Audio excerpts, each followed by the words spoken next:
el peor momento de la historia política venezolana porque en Venezuela no existe democracia.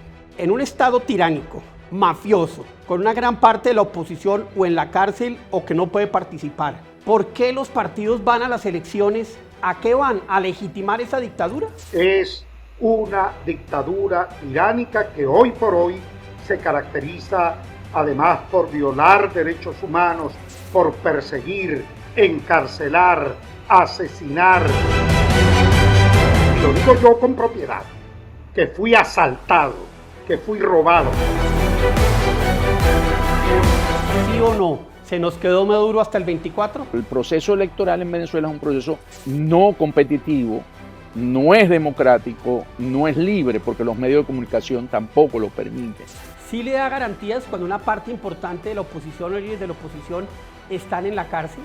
Si te roban esa noche, como le robaron las elecciones a Andrés Velázquez en el 2018, poderlas pelear si tienes el con qué.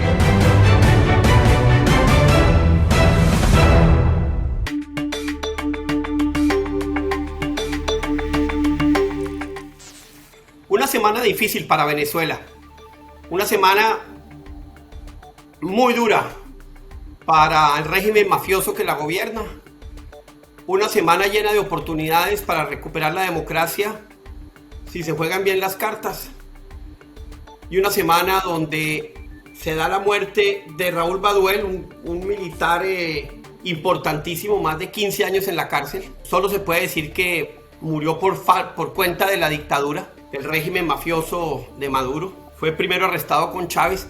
Y el segundo tema crítico esta semana en Venezuela es la extradición de Alex Saab. Vamos a hablar de estos dos temas. El primero de ellos, Raúl Baduel, su muerte. ¿Quién era? ¿Qué significa? ¿Para dónde va esto? Otro preso político muerto. Y también hacerle justicia a su historia, porque hay un elemento de la historia de Baduel que dice él fue parte de todo esto, de la creación de la represión, pero hay otra parte que no se cuenta y que queremos contar acá.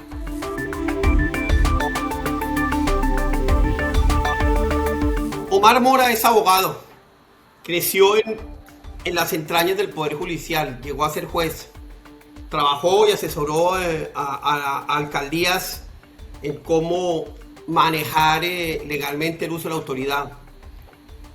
Los últimos 20 años se ha dedicado a defender presos políticos.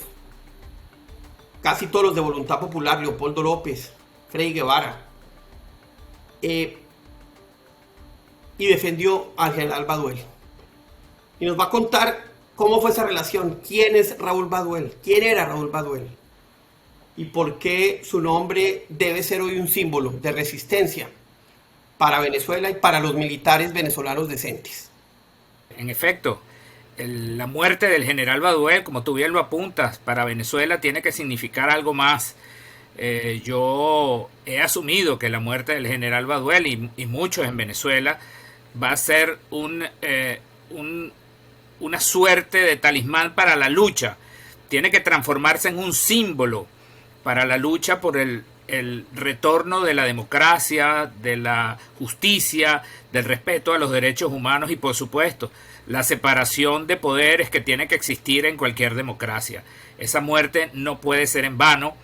Él demostró a lo largo de su vida como hombre, como militar institucional que lo fue, el apego absoluto a lo que tiene que ser un militar institucional, el respeto a las leyes, a la soberanía del país, a defender a la gente y no a una parcialidad política. Precisamente por eso, él que fue muy amigo de Chávez, siendo jóvenes, siendo cadetes, su amistad terminó en el momento en que Chávez, como él mismo me lo expresó muchas veces, se interpuso entre sus principios y lo que debería ser lo correcto. Cuando Chávez quiso transformar a Venezuela en un apéndice de la Cuba comunista y quiso transformar o eliminar a las Fuerzas Armadas para hacerles lo que lamentablemente ha venido ocurriendo, que se prestan a una parcialidad política y a defender un proyecto que va en contra de los derechos humanos y lo que está establecido en la Constitución. Allí acabó la amistad que él tenía con el general Baduel y comenzó su infortunio. Nosotros desde el primer momento lo supimos y así me lo hizo saber él, ¿no? Mucha gente le achaca al general Baduel que fue la persona que rescató a Hugo Chávez en los hechos del 2002. Pero realmente hay una historia no contada de él y que formará parte de un libro que estoy terminando de escribir, cuya primera parte ya se encuentra en internet, en donde se relata una suerte de narrativa de esos hechos. Por supuesto que él me la dio autorizada por él y por sus hijos, sus allegados, ¿no? En donde la idea no era rescatar a Chávez, era rescatar el hilo constitucional que había sido interrumpido en esos días en virtud de los acontecimientos que se llevaron a cabo en Caracas.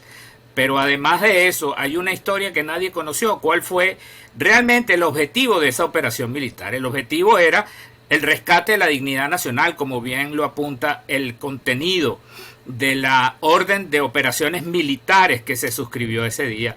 Y eso contemplaba, Francisco, para que lo sepa todo el mundo, la puesta en marcha de una investigación por parte de un tribunal penal militar que iba a establecer las responsabilidades a que hubiera lugar, empezando por la cabeza del Ejecutivo durante esos días.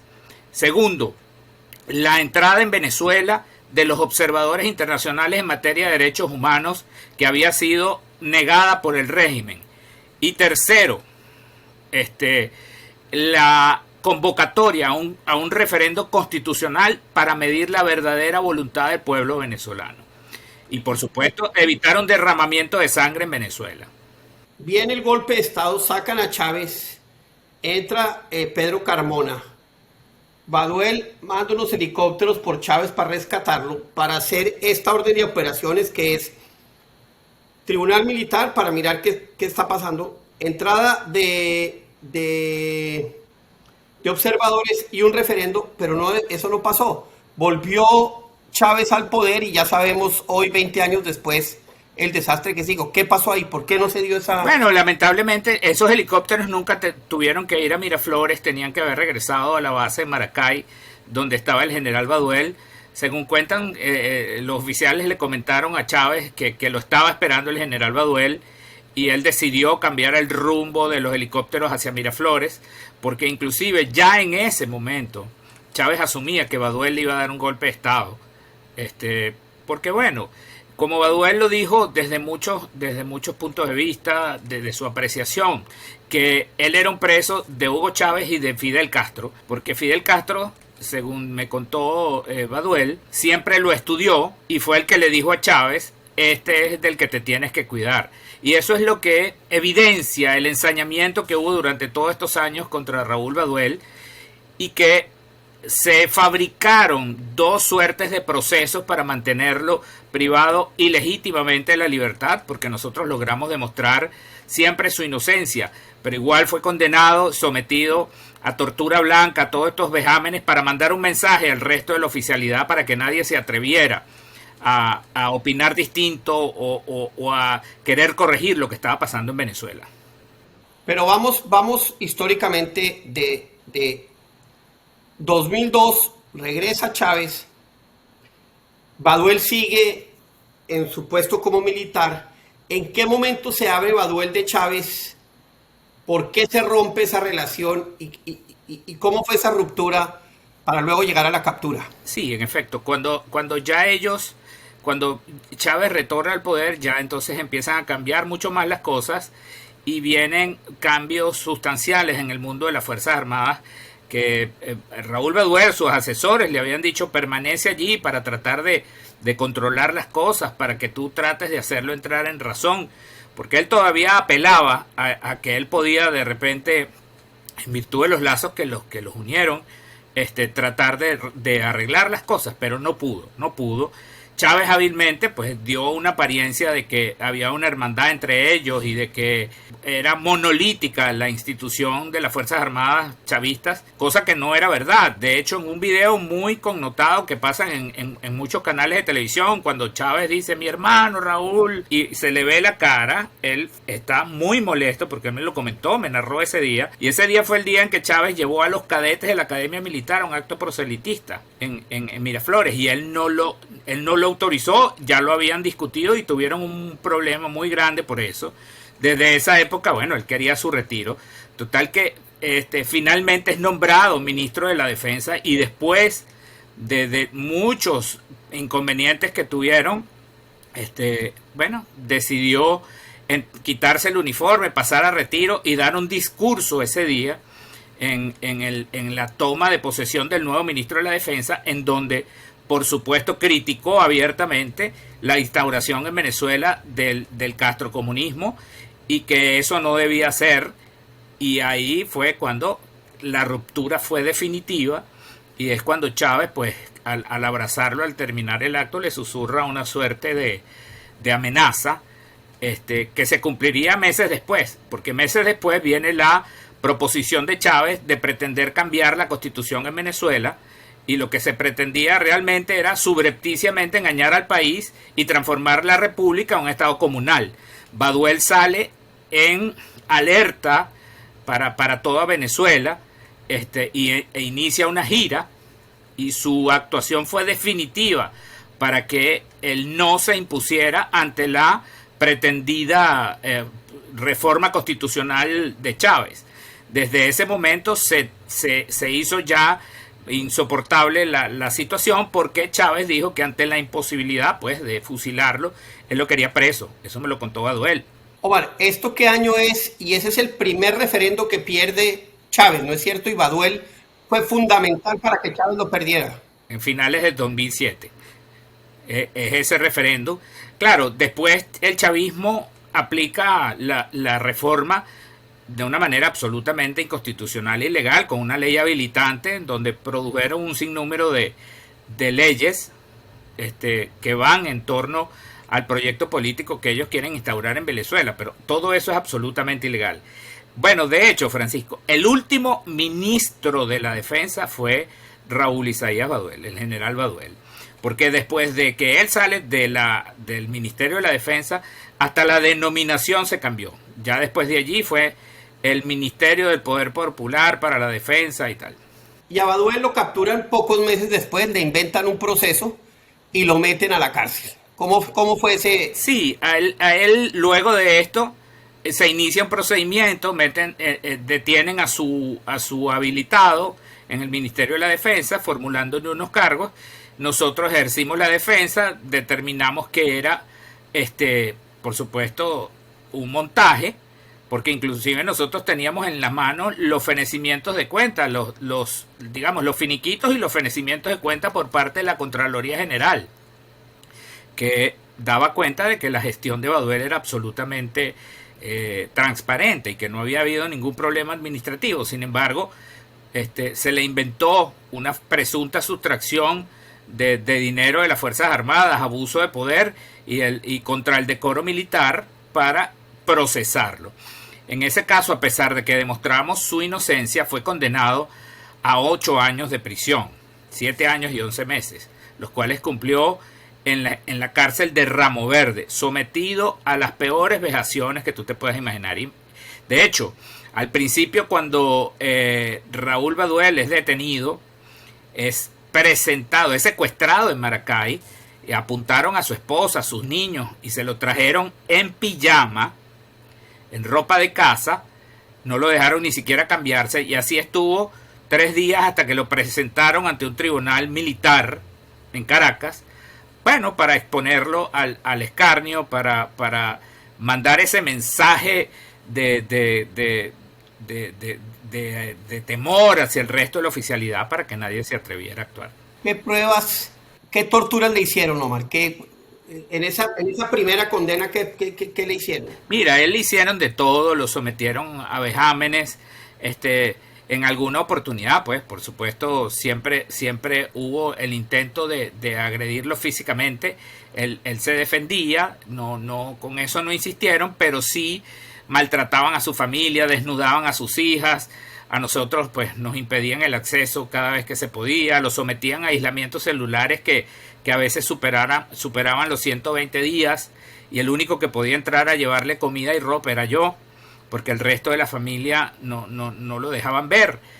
Y en algunas oportunidades hasta yo tuve muchísimos problemas allí para poder verlo.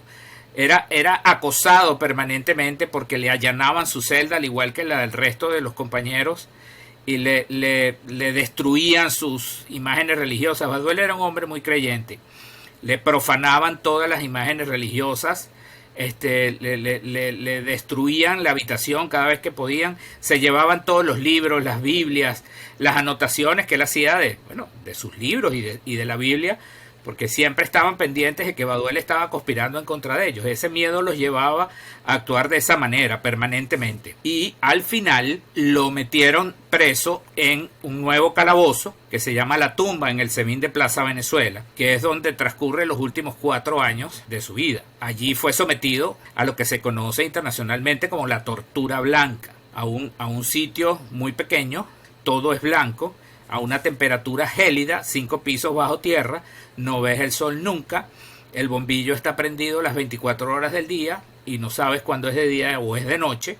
Él lo logró saber porque escuchaban al metro de Caracas que funcionaba, porque realmente el metro está cerca, la estación de Plaza Venezuela está cerca del sitio de reclusión donde lo tenían. Entonces ese ruido les daba cuenta de cuándo era de día y cuándo era de noche. Pero Raúl nunca agachó la cabeza. Siempre fue así como hizo la campaña para derrotar el primer referendo, así como hizo para salir del Ministerio de Defensa criticando lo que se estaba haciendo. En muchos casos Chávez quiso como buscar la manera de usarlo, y uno de ellos fue con Iris Varela, con esa delincuente que maneja las cárceles, que maneja los pranes, y Chávez le envía un mensaje y ella llega. ¿Cómo fue ese incidente de Iris Varela con Raúl Baduel y con la llamada con el presidente, con el entonces dictador Chávez? Bueno, sí, en efecto, ocurrió algo en Ramo Verde, que fue el general Baduel fue objeto de una visita por parte de Iris Varela en ese momento, de el señor Samán, que era del movimiento también del PSV. Y entonces llegaron con una comitiva de fotógrafos y militares y cosas, y con cámaras.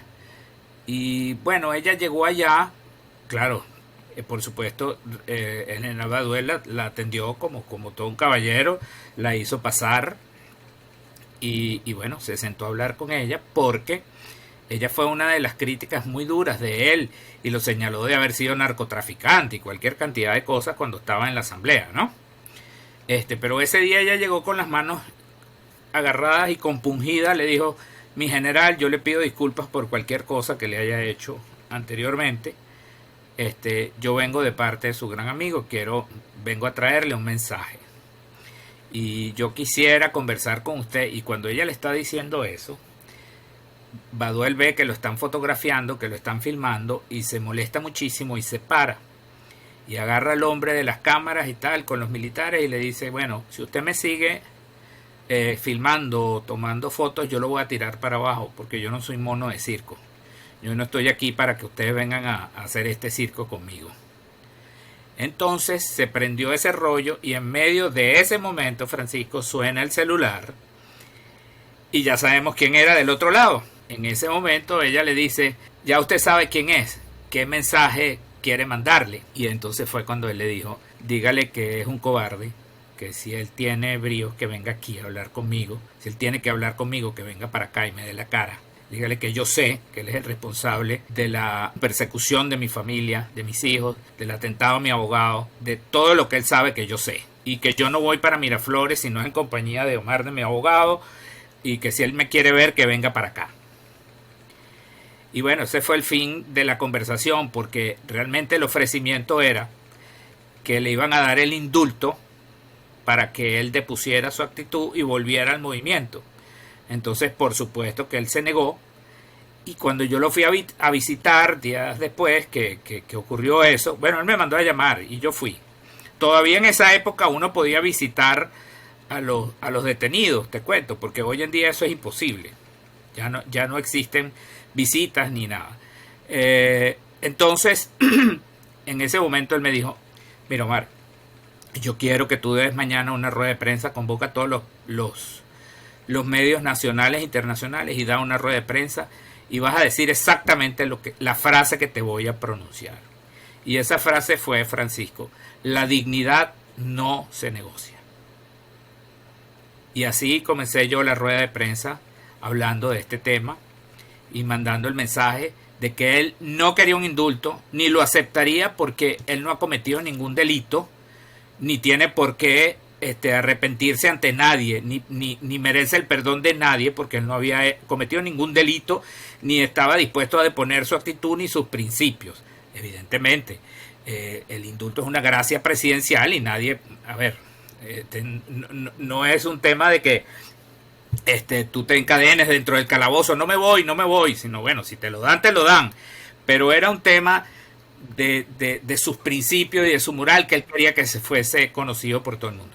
Él está a punto de salir después de sus 8 años de cárcel y vuelven y le inventan un proceso y lo condenan otra vez y ahí es donde lo pasan a la tumba y ahí muere. ¿Cómo es ese proceso y cómo fueron los últimos años de vida de Baduel? En el 2015, yo después de tanto batallar y denuncias, inclusive un proceso que reposa en la Comisión Interamericana de los Derechos Humanos con las denuncias del caso Baduel, porque hicimos demasiadas denuncias ante todas las instancias protectoras de derechos humanos, porque los acosos contra él y contra su familia fueron muy graves. Recordemos que a él le metieron preso a su hijo Raúl Emilio, uno de los presos políticos más torturados junto a Alexander Tirado, su compañero de infortunio, y fueron los dos jóvenes estudiantes que son el símbolo, digamos, de la resistencia pacífica, porque esa es otra cara de Baduel. Baduel siempre fue un hombre que propuso la lucha no violenta y por eso él no participó, me lo dijo a mí, en el alzamiento militar del 92. Él me dijo, yo no participé porque yo no estaba de acuerdo en la toma del poder de esa forma. Su hijo Raúl Emilio, en una manifestación pacífica sin hacer absolutamente nada, fue detenido y cuando lo golpeaban para torturarlo le decían que era porque era hijo del general Baduel. Y ese tipo de torturas psicológicas también fue sometido el general a lo largo de todo su cautiverio.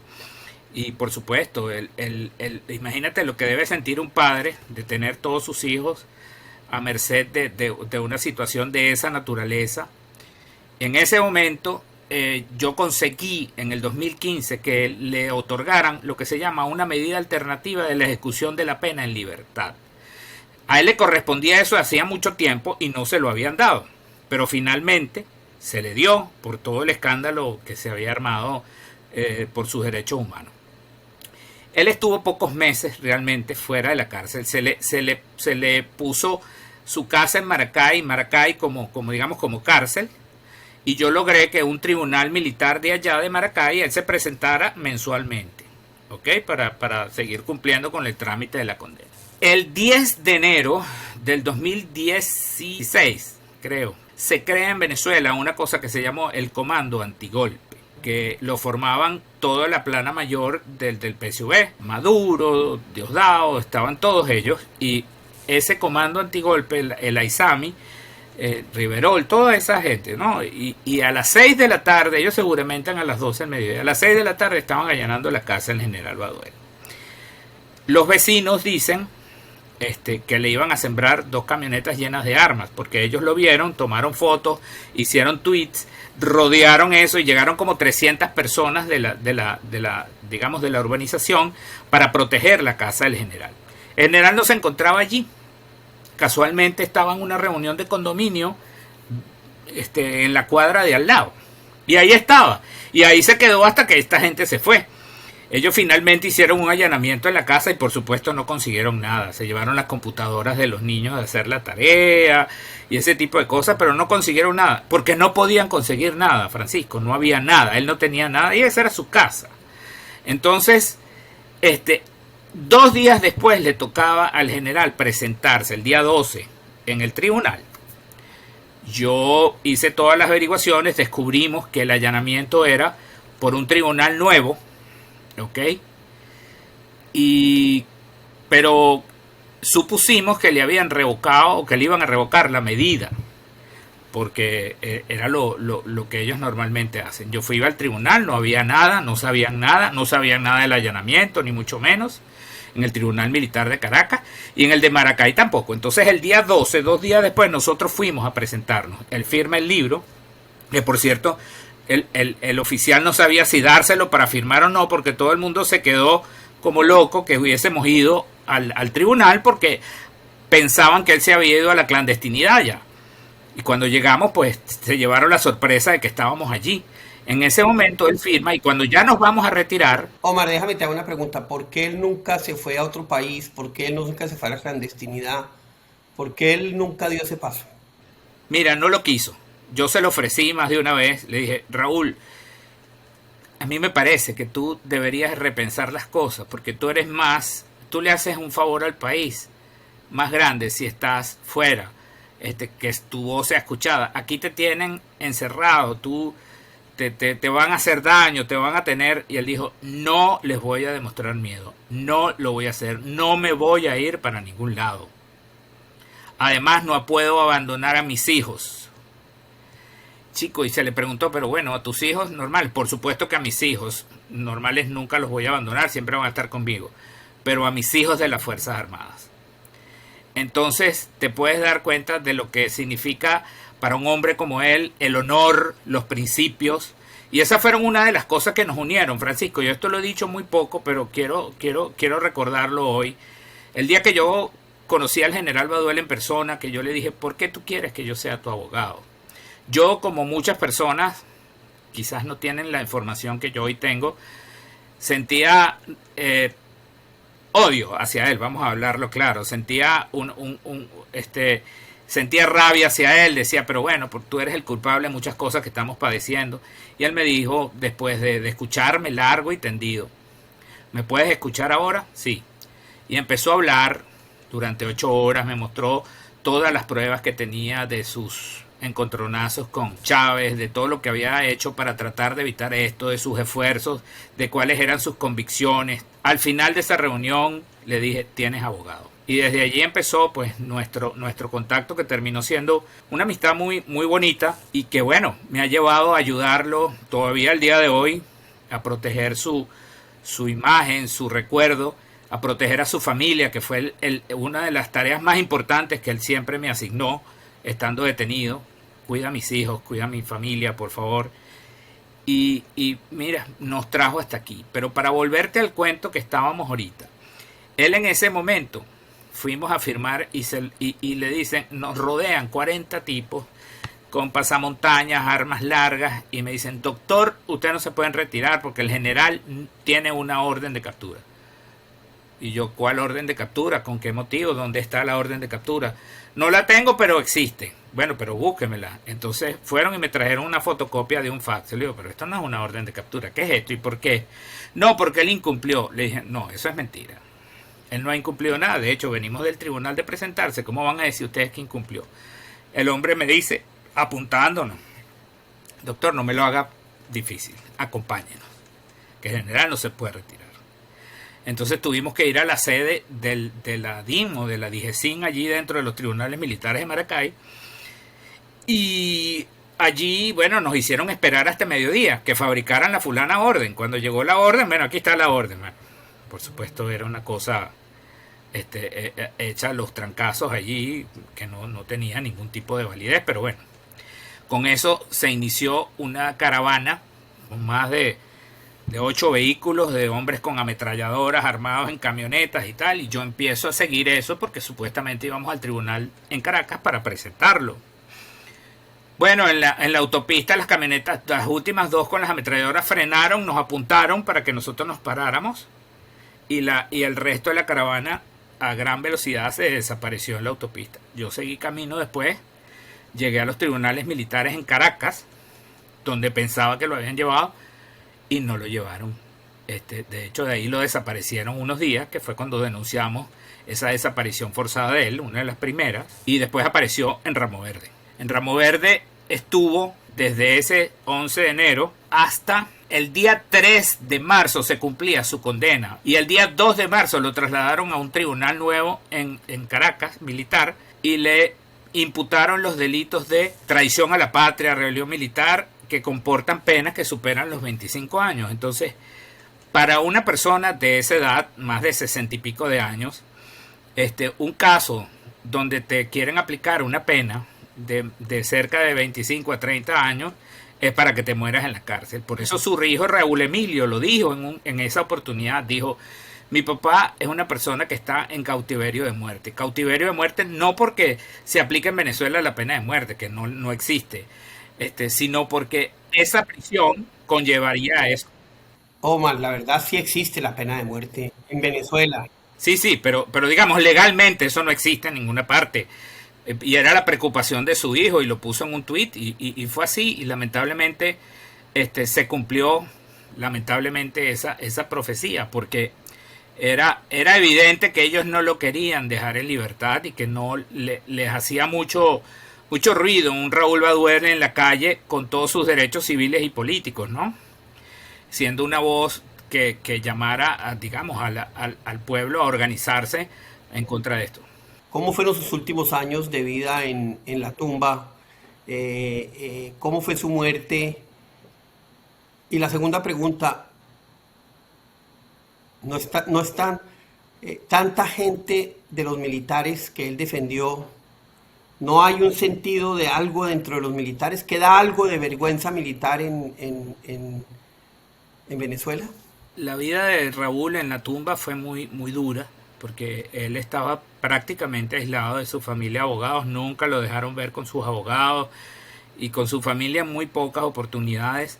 Tan es así, Francisco, que después de que él estuvo tanto tiempo en la tumba, 4 años y tanto, hacía 3 semanas, 4 semanas, bueno, ya esta semana 4, pues en el momento en que muere 2 o 3 semanas, que lo habían trasladado desde la tumba al helicoide y lo encerraron en el mismo calabozo donde está otro de sus hijos, Josnar Adolfo, que está detenido por su supuesta vinculación con el caso Gedeón, ¿no? Entonces, en esa misma celda depositaron al general Baduel con el capitán Caguaripano, que estaba también en otro calabozo en la tumba. En ese momento, estuvieron ellos 3 juntos hasta que el general muere. Por eso es que sus hijas se enteran cuando hablan con el hermano, ¿ok? De cómo estaba su papá, cuando él lo llevaron a las audiencias. Después ellas pudieron verlo un día, hace como 2 o 3 semanas allí también, que pudieron verlo allá en el helicoide. Y supieron que no tenía COVID, Francisco. Él no tenía COVID. Lo que sí tenía eran una suerte de molestias, de dolores, de secuelas, por supuesto, del encierro de más de 4 años sin ver el sol. Yo siento, por eso te digo, que la muerte del general Baduel no va a ser en vano. Yo creo que ese legado de respeto a sus principios, de amor a la patria, de amor digamos, a la institución armada y a lo que representa y lo que debería representar, no solamente en Venezuela, sino en cualquier país del mundo donde se respete la democracia, los valores fundamentales, los derechos humanos, ¿no? Yo creo que ese es el mejor legado que puede tener él, es representar ahora en adelante un símbolo de lo que él mismo manifestó y que me pidió que transmitiera en su oportunidad, que la dignidad no se negocia. No vamos a permitir que el cuerpo de mi papá sea en este momento cremado, porque esto es un proceso de investigación y eso puede entorpecer además lo que nosotros queremos llegar. No es solamente investigar por investigar, es hacer justicia. Pues Omar, muchas gracias. Gracias por defender todos esos presos. Gracias por darnos la historia de Raúl Baduel, otro preso político asesinado por el régimen mafioso de Nicolás Maduro. Y gracias por hacerle este testimonio a la historia que va a ser tan importante cuando ojalá pronto regrese la democracia a Venezuela.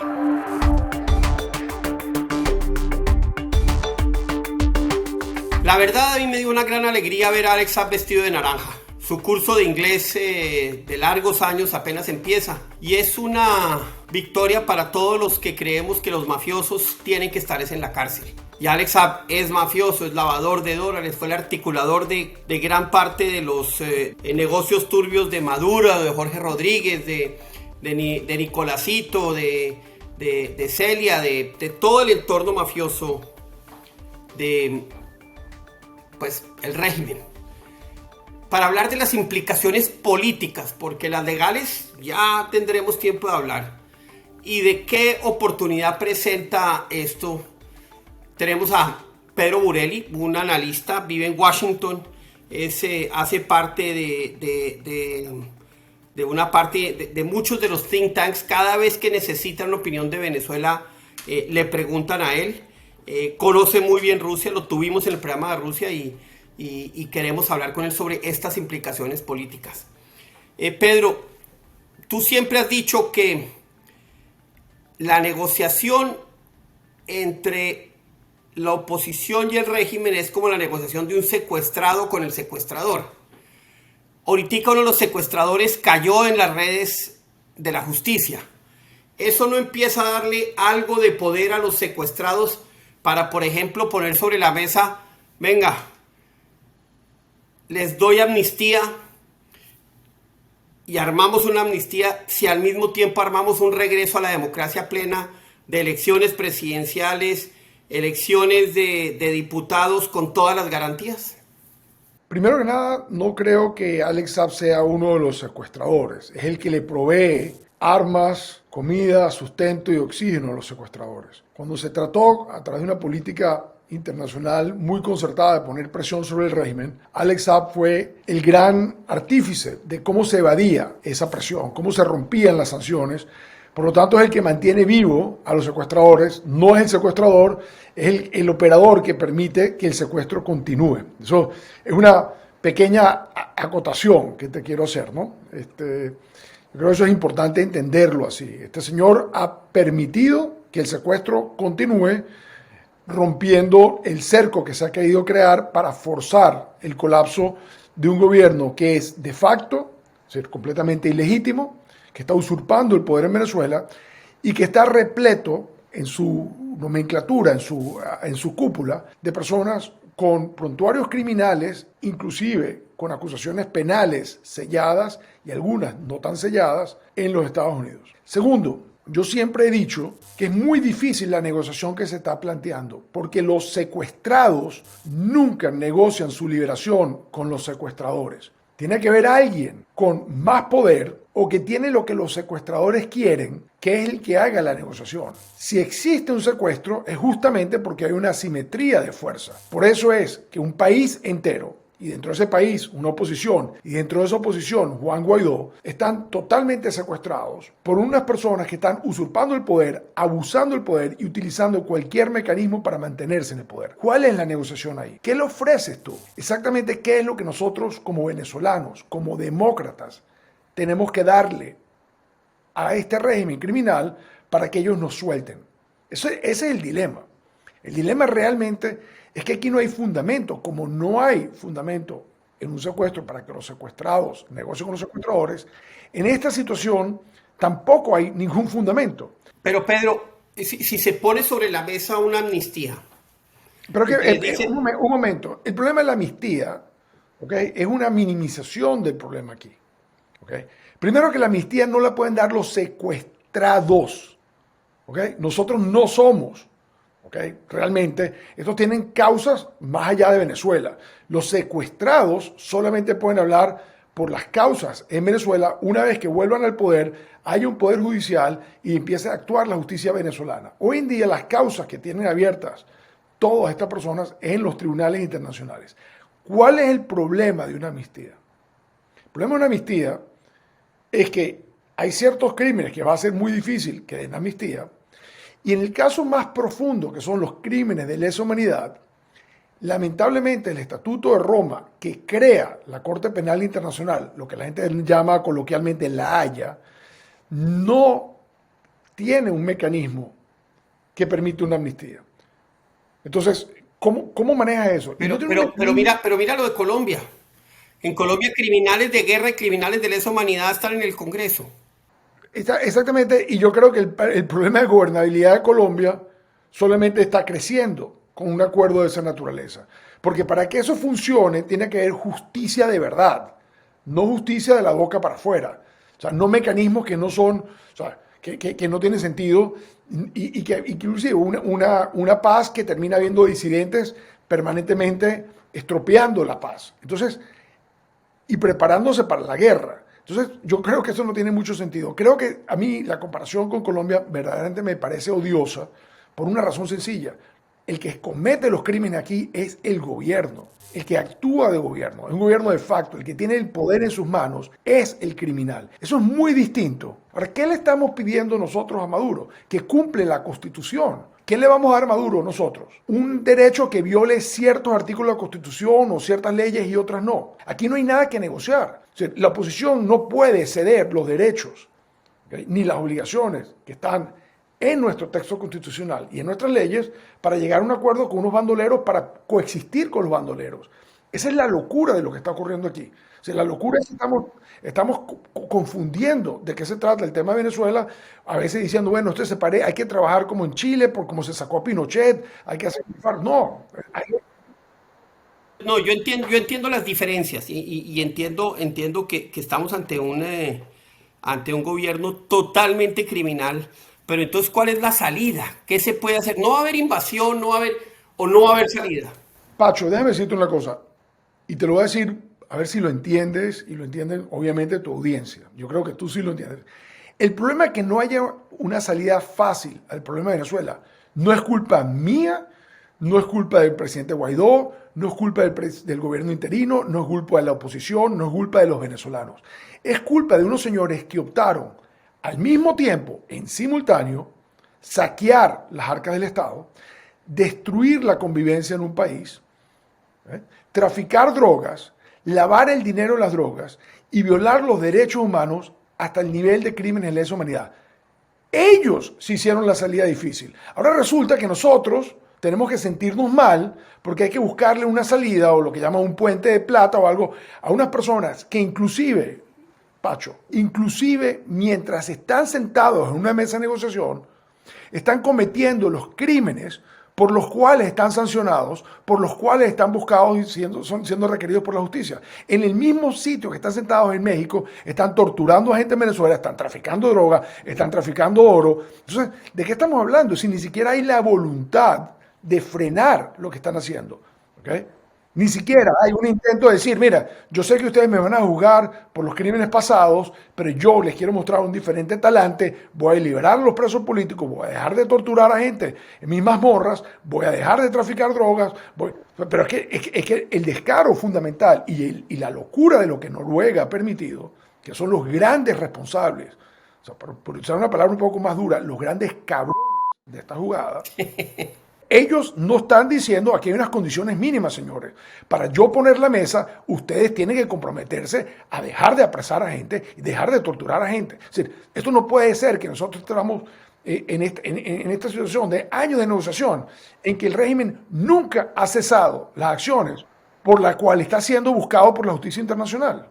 ¿Y qué impacto tiene la extradición de Alex Saab? Que Irán actuó, Rusia actuó, obviamente Venezuela actuó y no pudieron frenar la extradición de Alex Saab. ¿Por qué es tan importante Alex Saab? ¿Y qué impacto tiene sobre todo en el círculo cercano de Maduro y sus compinches? En la primera instancia es porque en un proceso donde ya una persona como esta está atrapada con unas causas que no tienen nada que ver con la acción que él ha hecho.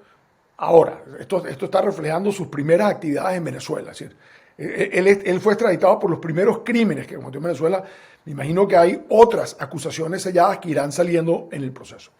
Pero el problema de tener a esta persona ahí es que la tentación de él de hablar para reducir su pena lo va a llevar a confesar, ¿okay?, a él o a sus compinches que viendo su situación pueden decir, este es el momento de entregarme, a explicar un poco cómo ha sido la estructura, cuáles son las estructuras que se han utilizado con Turquía, con Irán, con Rusia, con China, con México, para violar las sanciones. Ese es el peligro. Yo creo que la preocupación de ciertos de estos países, ¿okay?, que inclusive han utilizado argumentos increíbles para defender a Alex Saab, es decir, que la Cancillería rusa, una Cancillería absolutamente profesional, ¿okay?, profesional, de las Cancillerías más profesionales del mundo, haya el 10 de septiembre dicho que el señor Saab es un diplomático, eso es absurdo. Un pasaporte diplomático, ellos saben perfectamente bien que no da rango diplomático. Las inmunidades y las garantías vienen con una acreditación que el señor no tiene ante ningún país. Nadie lo aceptó a él como diplomático. Ergo, con un pasaporte diplomático puede tener cortesías, pero no tiene inmunidad y garantías. Vamos a decir que las tuviese. Vamos a decir que Cabo Verde hubiera aceptado que él era un enviado y lo hubiera aceptado y hubiera presentado sus cartas credenciales al llegar. Él no está siendo juzgado por nada que él ha cometido siendo embajador, siendo acreditado. Él está siendo requerido por crímenes previos que no están protegidos. Si no, imagínate, cualquier persona, cualquier gobierno repartiría a todos los criminales, amigos y compinches, sus socios, pasaporte diplomático, y es como carta blanca para hacer lo que sea. Así no funciona el sistema de pasaportes diplomáticos, así no funciona la diplomacia, así no funciona la Convención de Viena del 61. Lo que es increíble es como la componente de gobiernos corruptos y de grupos corruptos y la ideología corrupta del chavismo global, el castrochavismo global, es capaz de crear una campaña de que se están secuestrando a un diplomático. Eso no existe, ¿okay? Eso no aguanta un minuto de explicación, y lo que era increíble es oír a Rusia sumarse a ese. Ayer la Cancillería rusa sacó un comunicado en que dice que eres un enviado de Maduro. Ya no dice que es un diplomático, ya no dice que está acreditado, ya no presumen que estaba en una función acreditado, porque son demasiado inteligentes para saber eso y sería un descaro continuar en esa posición. Entonces, esto obviamente va a crear está moviendo el piso. Yo te diría, en primerísima instancia está moviendo el piso en el entorno de Saab. ¿Quiénes han ayudado a Saab en esto? Segundo, en sus contrapartes en el régimen de Maduro. ¿Quiénes son, aparte de los instrumentadores, el equipo de Saab, quiénes son la gente de Maduro que interactuaba mucho más con él, por lo cual están más expuestos a ser delatados? Y después tiene el problema de los países que estaban facilitando las transacciones donde él era el agente para romper, para pasar dinero, para que no se viera lo que estaba haciendo y evadir las sanciones de Estados Unidos, Canadá y la Unión Europea. Es decir, que esto es bastante trascendental porque esta pieza, este es el artificiero, el gran operador, el gerente general, digamos, del régimen ilegal que quería sobrevivir a través de actividades absolutamente ilegítimas o que simplemente violaban una serie de sanciones que son bastante duras. ¿Quién lo reemplaza a él y su impacto en Colombia? ¿Cuál cree usted que va a llegar a ser? Yo no creo que él es la única persona que está haciendo esto. Estas cosas no son únicas, ¿ok? Yo creo que estos son estructuras y capas y diferente gente hace esto. Y estoy seguro que en el tiempo que lleva preso hay otros que han entrado y lo han sustituido. Cada vez que tú creas una tranca, tú creas una oportunidad para ganar dinero. Es decir, cuando tú no puedes hacer algo y necesitas que se haga, alguien, un intermediario va a aparecer y va a decir, si me pagas tanto, te hago esta gestión, te muevo el dinero, te compro esto, te vendo aquello, ¿no? Entonces, yo no creo que con Saab en la cárcel se acaba el gobierno de Maduro en el sentido de operatividad. No, hay otros operadores y se irán agarrando a otros operadores. Lo que yo sí creo, que esa imagen de Saab con su braga anaranjada, agachado para que le quitaran las esposas y eso, esa imagen tiene que haber aterrado a la gente de su equipo que dice, ay Dios mío, yo me voy a ir a defender a Maduro hasta el final, o este es el momento en que yo busco un abogado, contacto a la fiscalía en Florida y digo, yo puedo ofrecer algo a cambio de que no me busquen a mí. ¿Okay? Entonces, ese es el juego. Hoy mismo, el día que estamos grabando este programa, el teniente Alejandro Andrade, tesorero nacional cuando Chávez, que admitió finalmente ante el Departamento de Justicia haber recibido él personalmente $1.000 millones de sobornos y lo condenaron a 10 años en la cárcel en los Estados Unidos y le quitaron todas sus propiedades. Hoy hay un rumor de que la fiscalía en Nueva York le va a reducir la pena de 10 años a 42 meses por su excelente cooperación en montar una cantidad de casos contra corruptos del régimen de Maduro. Bueno, ese es el mensaje. El que no coopera termina en la cárcel, el brazo largo de la justicia americana te va a agarrar y el que coopera tiene unos beneficios procesales. Yo creo que en este momento el riesgo más grande que tiene Nicolás Maduro es el entorno de Saab y quienes lidiaban con el entorno de Saab. Yo creo que Maduro debe estar muy preocupado viendo alrededor de él quién es el que se le va a escapar. La esposa de Saab y el hijo de Saab viven en Rusia. Rusia que sabe manejar ese tipo de presiones, ¿utilizará esa relación o esa capacidad de presión para que Alex Saab no cante o por qué viven en Rusia? Yo creo que viven en Rusia porque están mucho más seguros. El nivel de inseguridad de vivir en donde los Estados Unidos le puede poner la mano a los hijos y eso hace que se esconda en un país donde obviamente Rusia no va a cumplir ninguna orden de Interpol o nada que pueda haber contra los hijos mayores de Saab. Si lo quieren utilizar como rehén para que Saab no hable o eso, no sé. Lo que sí es muy interesante es ver la carta que le escribe, estando ya en la cárcel en Cabo Verde, el que en ese momento era canciller de Venezuela, en que prácticamente lo amenaza y le hace ver muy claro que la información que él tiene sobre Venezuela es un secreto de Estado y que si lo viola tendrá consecuencias en Venezuela. Una carta escrita con el sello de la Cancillería ilegítima de Venezuela, pero escrita como si lo hubiera escrito un mafioso en Sicilia, ¿no? Es decir, absolutamente increíble leer la amenaza en que le advierten, si usted habla o si usted se entrega, usted entonces cae en riesgo con nosotros. Cuando uno ve a la nueva esposa de Saab en Venezuela hablando y leyendo una cosa, yo sí creo que esa joven italiana, madre de un hijo pequeño, esa sí es ya una rehén. Si Saab habla, esa pobre mujer la va a tener bastante mal. Muchas gracias, Pedro. Que tengas un buen día. Muchas gracias a ti.